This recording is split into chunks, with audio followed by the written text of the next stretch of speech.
Okay, look at this. We are here. We are live, and it is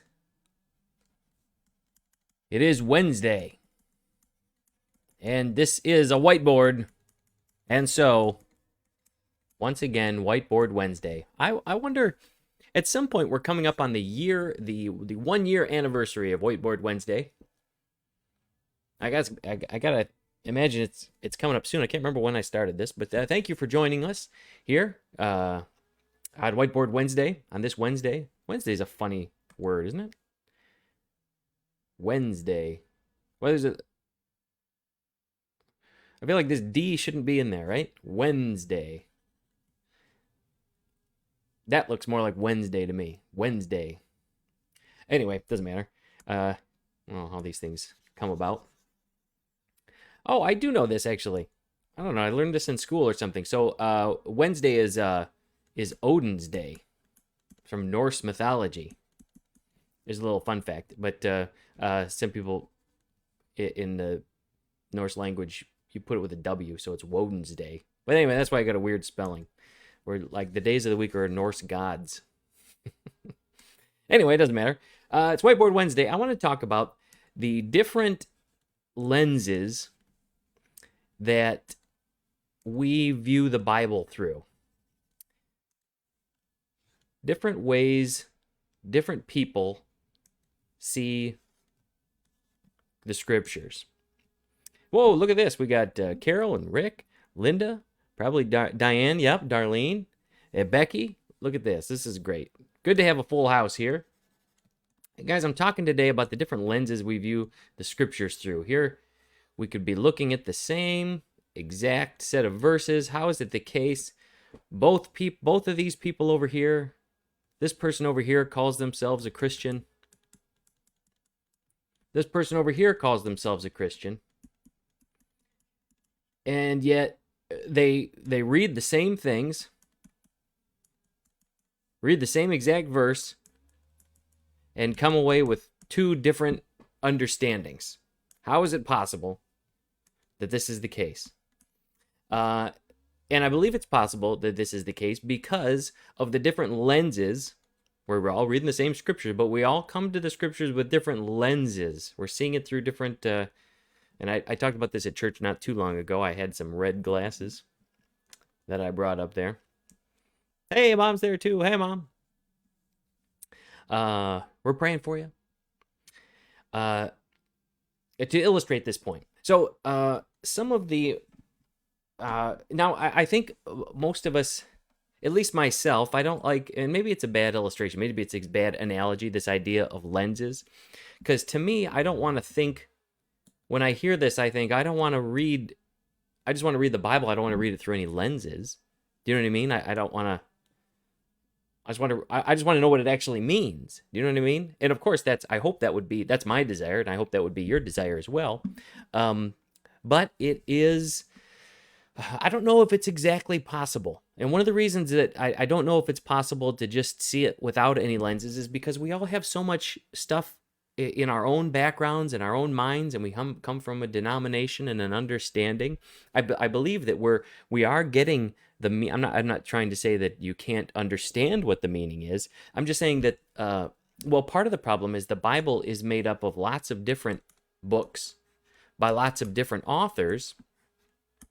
And so one of the reasons we kind of have to use some kind of lens is we have to have some way of putting the whole Bible together. And how are we going to understand? Yes, we can understand these words on the page here, but what tends to happen is, okay, well, if that's what that means on this page here, what does that mean for this page over here and this other book over here? And we have to understand the Bible in such a way that the whole thing makes sense. You can't just read one verse and say, well, this means that.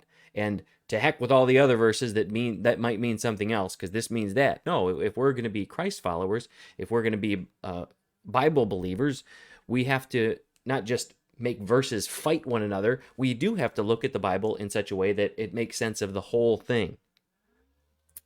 And so in that sense, there is a sense in that we have to come through we have to read the Bible through some set of lenses, at least, the lens that we believe that it's true. That's a lens that we're reading it through.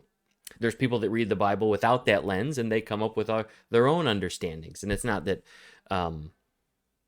they just have a different understanding, a wrong understanding, but it's nevertheless a different set of lenses. So one of the sets of lenses that we can read the Bible through, and this is why I wanted to talk about this, because there's a lot of teachers out there, and there's a lot of preachers out there, a lot of denominations out there, and I think if they're good, if their hearts are, if they love the Lord and they're sincere in their beliefs, there's lots of Christian denominations. I personally want to get us away from having denominations fight against each other, and they say, well, we're right and you're wrong. And obviously if you're part of a denomination, you're going to believe that denomination's right, although you may have some nitpicks and things about it. Well, I don't like that part, I don't like that part, but for the most part, I like this denomination.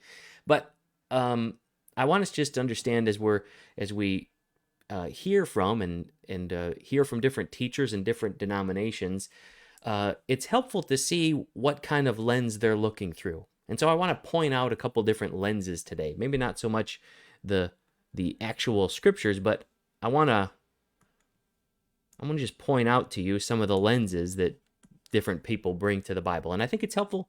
It's helpful for ourselves to take off our lenses every once in a while and see the lenses that we're wearing and say, oh, okay, yeah, that's what my lenses look like too. If you don't know what your lenses look like, you're probably going to get angry at other people who don't see things the same way as you do. At any rate, let's look at a couple different ones here today. And I'm not going to go through an exhaustive list, but different ways people come to understand the Bible and read the Bible. And one of the big lenses that people look through is their understanding of God. So we believe in God. Christians believe in God. Like I said, there's lots of different denominations.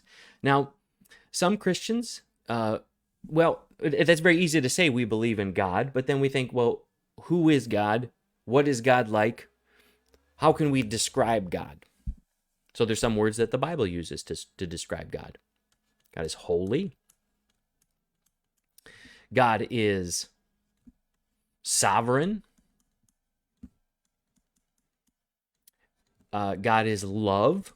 These are probably the three big ones if you were to tally up all the ways the Bible talks about God and boil them all down.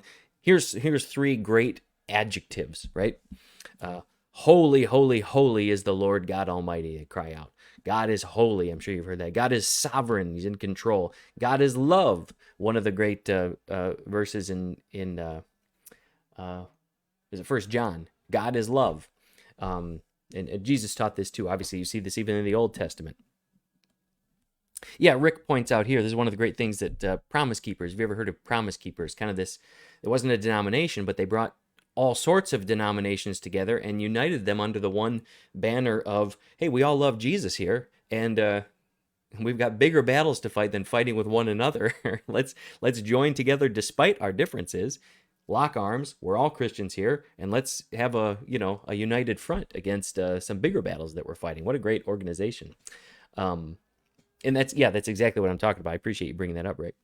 So anyway, we got these three. None of these are wrong, by the way, these ways of describing God. God is holy. God is sovereign. God is love. Now, what tends to happen is one of these descriptors of God, one of these adjectives probably rises to the top in your mind and in other people's minds about, yes, God is all of these things at once, and we should believe that. The Bible describes him as that, but probably one of them resonates more with you. And one of these is going to kind of control the other two. And so when this happens, that's just what happens, and that's fine. I'm not saying it's not. I'm not saying it's not okay. But when this happens, then now when you read the scriptures, you tend to read through one of these descriptors, one of these adjectives of God. And so, for example, Catholics will tend to look through this lens here, the lens of God is holy. And when you look through the lens of God is holy and you read this verse down here, well, God's going to come across, you could be reading, like I said, the same verse as anybody else, but God's going to come across a little bit different. Why? Because, well, we know that God is holy. Above all things, he's holy. And that's true. God is holy. But what tends to happen is when we have this one as the high priority, is God becomes unapproachable, far off, kind of a foreign thing. God is holy. He's separate. He's out there. Again, it's not. There's some truth to that, but when this is our main descriptor, that becomes our understanding of God. And when we read the scriptures, we read that in such a way where God tends to come off in those ways as, like I said, separate. Maybe you're fearful of him, not sure what he's going to do, kind of off in his own area. And again, this is kind of the lens. By and large, I'm what am I doing? I'm stereotyping here, but by and large, this is the lens that Catholics will tend to read the scriptures through, the lens of holiness.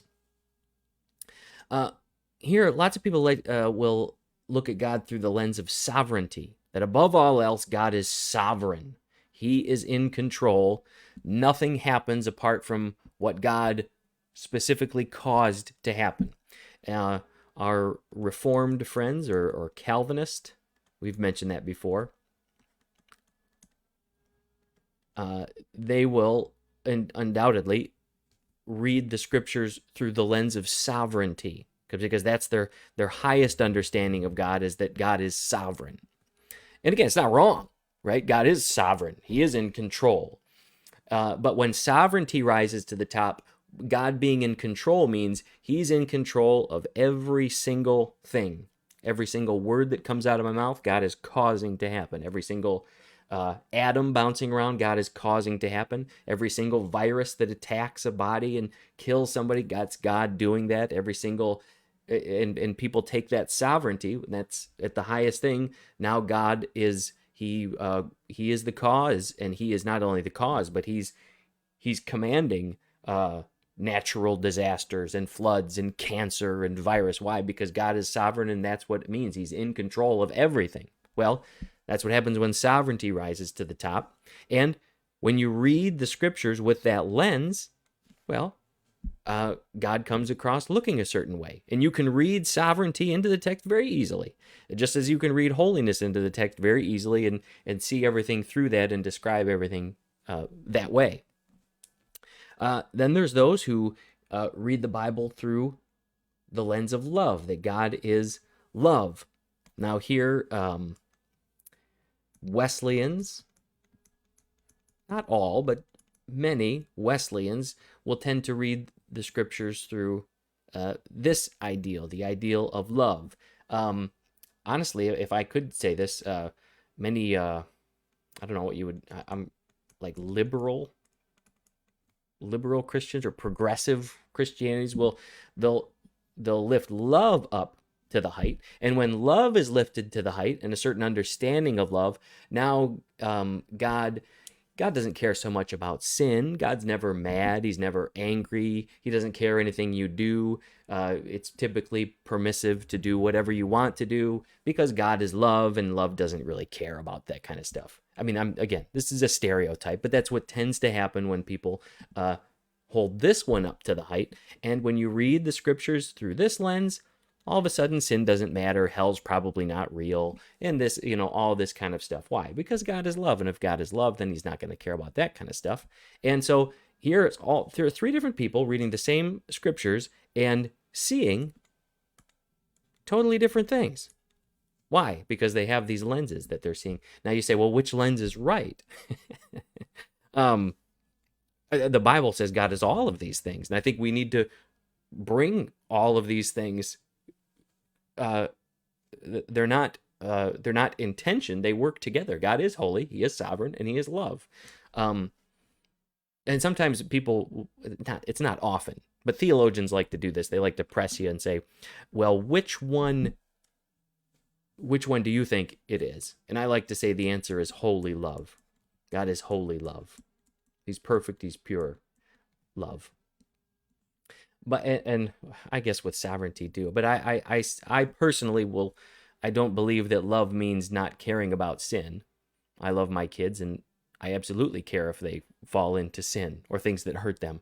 Love, my passion for my kids causes me to sometimes maybe come across as harsh to them because I love them. But anyway, that's just my thoughts on love. Anyway, so there's those. So here's let me show you how Becky says he's all three, right? Exactly right. He is all three. The Bible describes him as all three. And so it is helpful to see that when some people say that, oh, they're looking through that one particular lens and they're lifting that one up above some of the other ones. Again, my intention here is not to say one is right or one is wrong, but when you emphasize one over the other, it's helpful to see people when people do that. So here's how it plays out kind of practically. I want to read a verse to you here. Try to pick a very famous one. This is from Matthew 5. This is from the Sermon on the Mount. You may be familiar with this. You may not be familiar with this verse. Doesn't matter. Jesus speaking. Well, it's a Sermon on the Mount. It's like Jesus' famous sermon, right?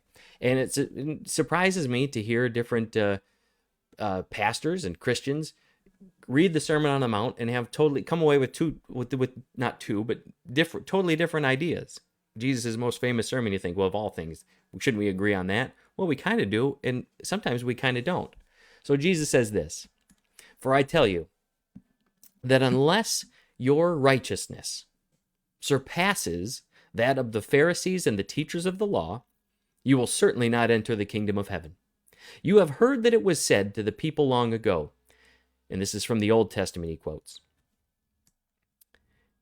"You shall not murder, and anyone who murders will be subject to judgment.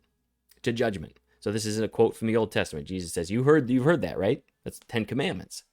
You've heard it said, thou shalt not murder, right? But I tell you that anyone who is angry with his brother or sister will be subject to judgment.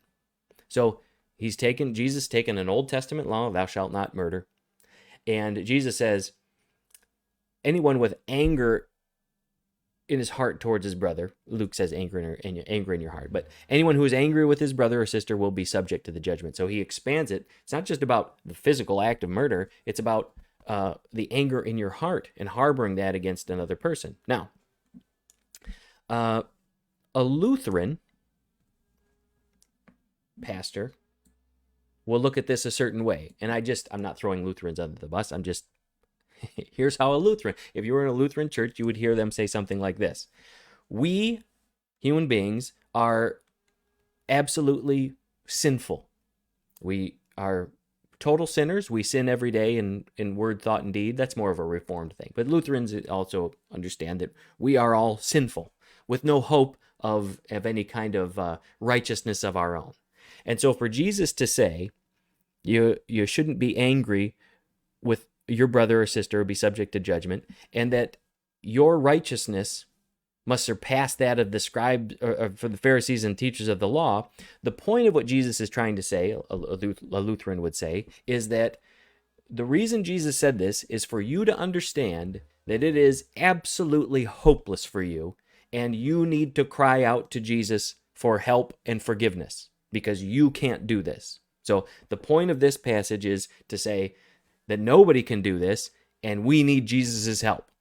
Now that is that's a great teaching, right? And there's truth to that. We are all sinners. We do need Jesus' help, but and so I'm not saying that's wrong. But again, do you see there's a lens there that they just read it through, right? The lens is this prior understanding that we are all sinners and that we do need help, which is a good lens. That's true. I agree with that. But some other Christians might read this and say, it's Jesus isn't saying like, hey, I'm saying this so you all understand how hopeless you are. Jesus is telling us this to show us the goal we need to strive for. So here's us. Here's the goal. And some people will say, maybe a Reformed a Calvinist would say, this is spoken so that we can see the goal. Now we'll never get to the goal, but we need to know what the goal is so we can go in that direction. Yes, obviously, thank you, our Lutheran friends, for reminding us that yes, we can't ultimately, and we need the help from God, that we are completely sinful in our nature. But yes, we do need that. But Jesus is telling us so we can see a goal, and we have to go a certain direction. We'll never get there, but we need the goal. Now, some pastors, maybe a Pentecostal pastor, would look at this and say, we absolutely do need to do this. If they were preaching this, or even if I myself was preaching this, I would probably preach it in a way that the understanding is, Jesus is telling us this because that's what we need to do. And with the help of the Spirit, we should get to the point where we can release the anger, not harbor anger toward our brothers. It's okay to be angry, but not harbor that anger, right? And this idea of our righteousness surpassing the scribes of the Pharisees, or the Pharisees and the teachers of the law, well, they had a different kind of righteousness that they were trying to do, and we need to strive for a different kind of righteousness, this righteousness that Jesus really wants us to live out. So again, there's 3 different ways of reading that, right? One saying, well, it's impossible, we just need to understand how hopeless we are. One saying, well, we need to know a goal to strive for. And one saying, we can and should do this with the power of the Spirit. Again, all helpful, but when you hear Christians talk, maybe you can start to figure out or hear the different lenses that they're reading it through. So because the Bible is a bunch of different books and spans literally thousands of years, and you know that we have an Old Testament, right, and a New Testament. And if you've been paying attention to Whiteboard Wednesdays, you know that God has been acting in history, throughout history, in different ways. Not saying God is different, but he's done different things throughout history. And Jesus shows up in the scene, and you're kind of right in the middle of it. And when Jesus shows up, he does change things. You just saw him change things in the Sermon on the Mount. It says, "Thou shalt not murder." That's what Moses said, but I'm telling you this. So something got changed there. Now, because that happens, we need to have a way of understanding the big picture Bible. The Bible as the big picture. Otherwise, you just maybe read a verse and say, well, I guess I need to follow this verse. And then you open to another book and say, well, I guess I need to follow this verse. And it's good. You're supposed to, that's a fine thing to do. But if you're not understanding where you're reading in the Bible, you might get yourself in trouble. You might open up something to the Old Testament and say, what am I supposed to kill the Canaanites now, God? How's that supposed to work? Well, maybe put that verse in its context, right? That's what the word context means. So over the years, there's a couple different ways of putting the Bible together. And I suppose you can call them lenses, because they do tell us how, they do help us understand how the Bible's put together. And one that I've mentioned before at Whiteboard Wednesdays, I'm gonna mention 3 of them here today, the 3 popular ways of doing it. Or not popular ways. The 3 main ways of putting the Bible together. And one of the ways that I mentioned before is this idea of covenants. Covenants.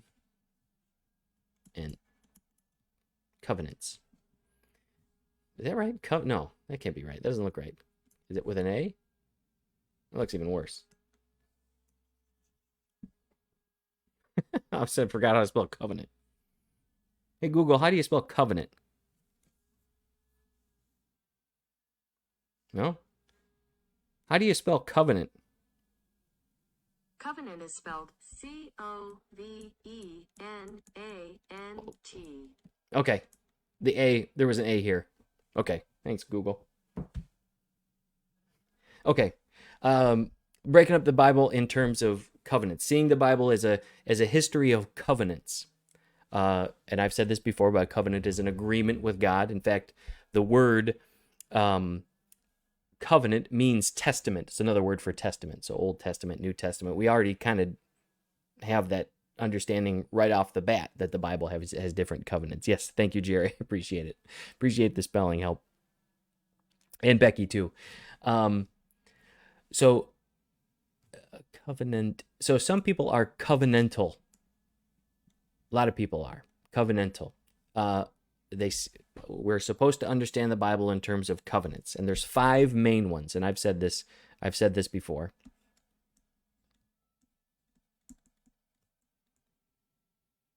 Five main ones, yeah. So there's the covenant with Noah. And again, these, you can think of them in terms of agreements between God and humanity.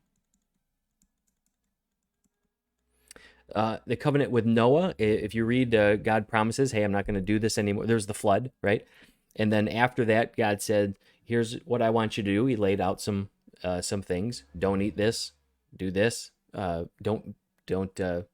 They're very, honestly, it's very basic, kind of basic stuff. Like so basic that I think the understanding is every single human, whether you're Jewish or Muslim or Buddhist or atheist or whoever, these apply to every single human being. So there's the covenant with Noah. Theologians call it the Noachic covenant. Anyway, there's a covenant with Noah. The covenant with Abraham. So I'm going to bless your family through all of the world. The nation will be blessed. Through your family, rather, the whole world will be blessed. The covenant with Moses. This is maybe the one that takes up the most pages in the Old Testament with the law and all that stuff. Jesus, when he was quoting from the covenant of Moses, thou shalt not murder, the 10 Commandments, right? The covenant that God made with David. He promised that through David's line, there will be a savior, and that there will be a king from the line of David on the throne forever. And we understand this to be with Jesus. Jesus was from the line of David and is on the throne forever. And then there's, even in the Old Testament, the prophets talk about this new covenant that's coming, which was instituted through Jesus. As Jesus is breaking bread and passing the cup with his disciples, Jesus says, this is the new covenant in my blood, which is poured out for you. And so as Christians, we are living under the new covenant. And so as we read the scriptures, you need to know which one of these covenants, whatever verse you're reading, which covenant are you reading it under? It's very important to know that, because here in the new covenant, it sounds like Jesus said, you heard it was said, thou shalt not murder. But in the new covenant, to be angry with your brother is akin to murder. And there's other things too, different things. So if we're under the law of, let's say, Moses, where there's the temple and there's animal sacrifices, and Jesus said, well, all that stuff is finished under the new covenant, right? We've talked about that. So anyway, the covenantal theology is one way of breaking down the Bible and understanding our place in it and how the whole thing fits together. I personally think it's an extremely helpful way of understanding the Bible. It's one of the reasons I brought it up so many times in Whiteboard Wednesday. Now, some people break it down a little bit differently.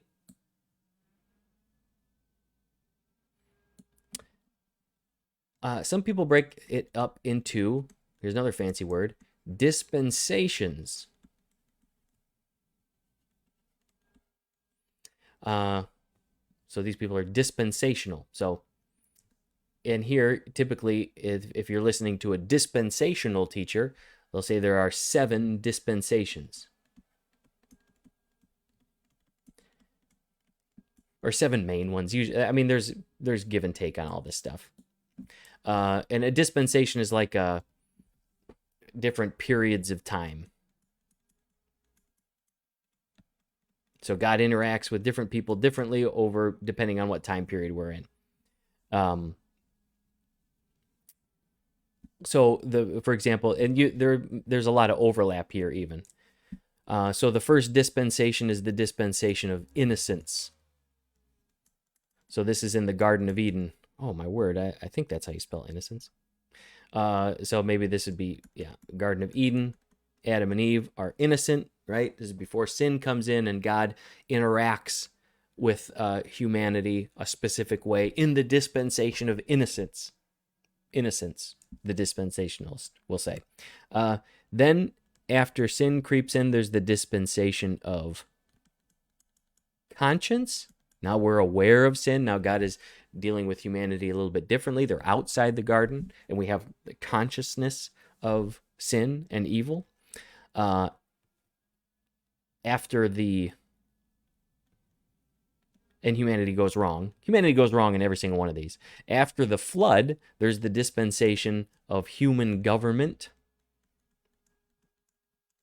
So you'll see the humanity spread across the world, and they have after the Tower of Babel, different languages and different ways of doing things, and things get pretty bad there. Then there's the dispensation of promise. This is Abraham, where God, again, so this is, you can see where covenant ties in here too, but God promises something to Abraham, that his family will be as numerous as the stars in the sky. There's the dispensation of law. Here's again Moses. The dispensation of grace. That's the church. This is Jesus brought in the dispensation of grace. So we'll say Jesus is here. And then coming in the future, there's going to be the dispensation. Sorry, I should have wrote smaller. The millennial kingdom. So at some point, Jesus is going to be reigning, evil's going to be taken away, and all that's going to be done with. So let's see if I can do this. Let's shorten it. So just two different ways of breaking down the Bible and understanding the Bible. And maybe you think, well, I don't see what the big difference is between all this stuff. You just said different. You just gave different chapter headings to to the scriptures. Well, it does. They do. It does tend to play out depending on if you've got the covenantal lens or the dispensational lens. So a dispensationalist will say that, and again, I'm being stereotypical. If there's a dispensationalist listening, they might say, well, we don't quite say it that way, but come on, you do. The dispensationalists will say, listen, so there's the Jews here with Abraham and Moses, right? And they had certain promises, and the Jews, when Jesus came, rejected Jesus, and so the Jews rejected Jesus, and Jesus started a new dispensation called the church.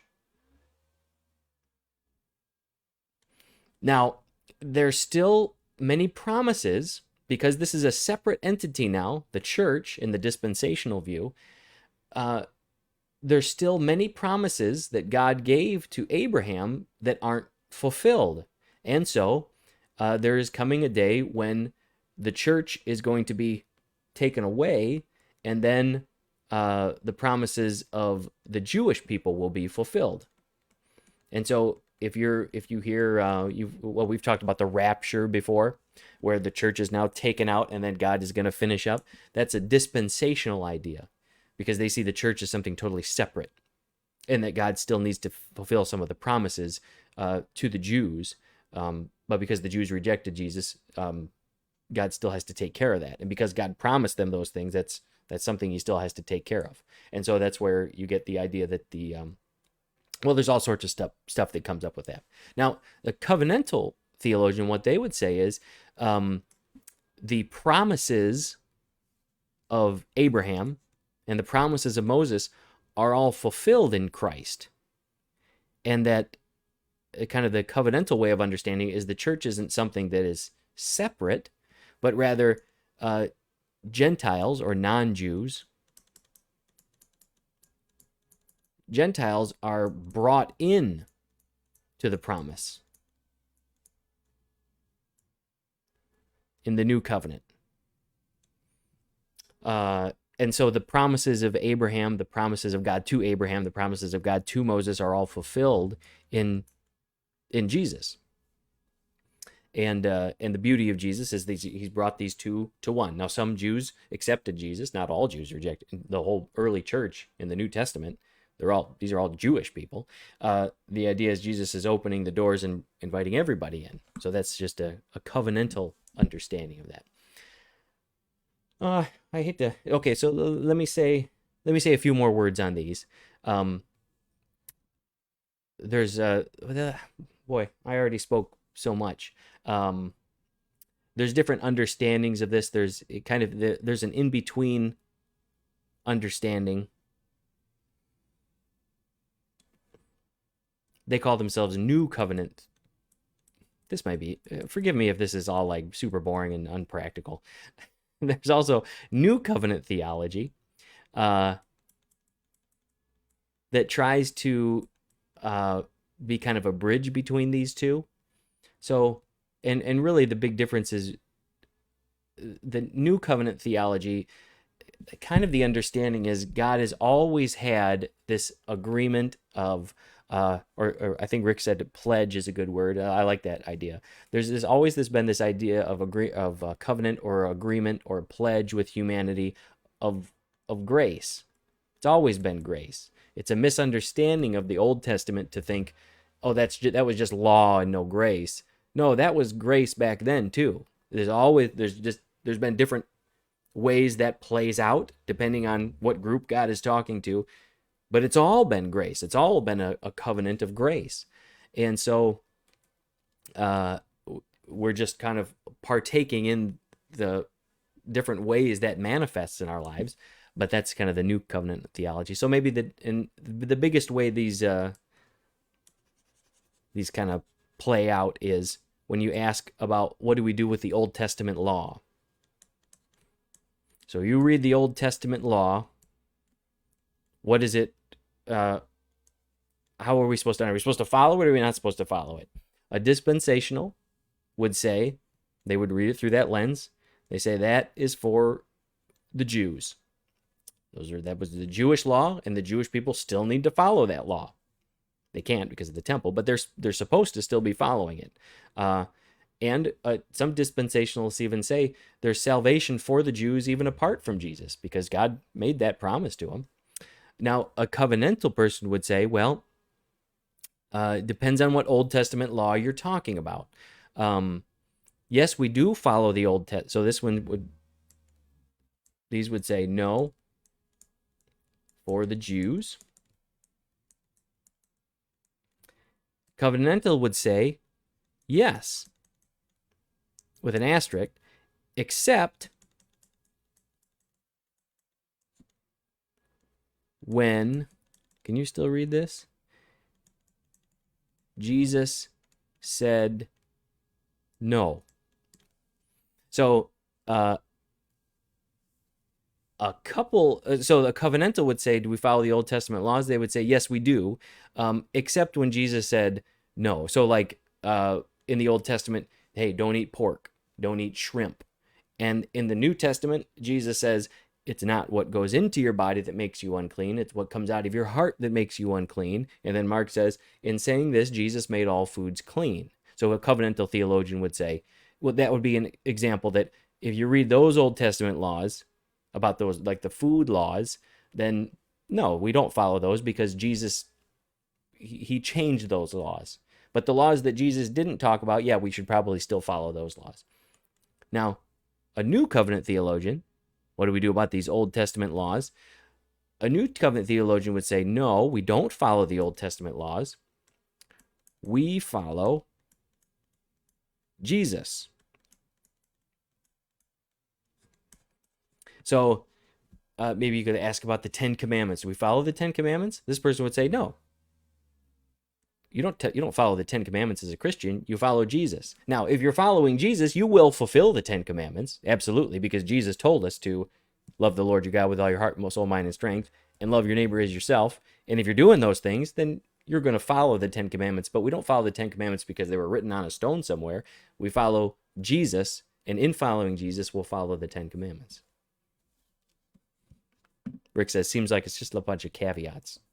I think a lot of theology is. Here's the important thing. Maybe I'll write this. Here's the takeaway. I get too carried away.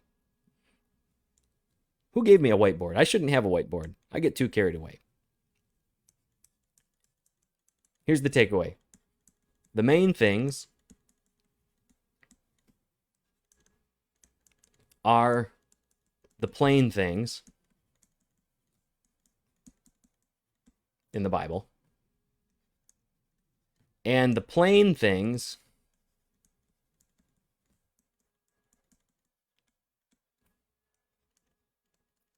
are the main things.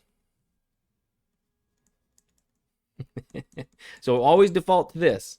If your theology is dependent on a particular understanding of one particular verse and one particular Greek word, and you've looked up in a dictionary and it thinks to say this, and boy, if that means that, then we've been reading the whole Bible wrong. You're probably wrong. God didn't design the Bible so you could build a theology off of one particular understanding, one particular word, and one particular verse. The main things are the plain things, and the plain things are the main things. If anybody's coming out and say, well, actually, the correct understanding of one particular verse is blah, blah, blah, blah, blah, you can know, okay, maybe there's some truth to that. But if that's going to throw off the plain things and make the plain things indecipherable, then they're off base. God didn't design the Bible for it to be for it to be some kind of weird puzzle that you have to piece together, and only the smart and most ingenious of all people can understand it. No, he set it up in such a way that the lowly and the meek of the world are the ones who get it right. 99 times out of 100. Okay. Hey, hope it didn't bore you to tears. Hope it's at least somewhat practical, in the sense that what I really wanted to do, I see videos and stuff sometimes when I log on Facebook, and I hear teachers and they say things, and some people say, well, is this right? I was like, well, through that set of lenses, it is right. So anyway, hey, God bless. Hope you're doing well. Hope you're staying safe. Good to see everybody here today, and take it easy. Love the Lord. Love the Lord your God with all your heart, soul, mind, and strength, and love your neighbor as yourself.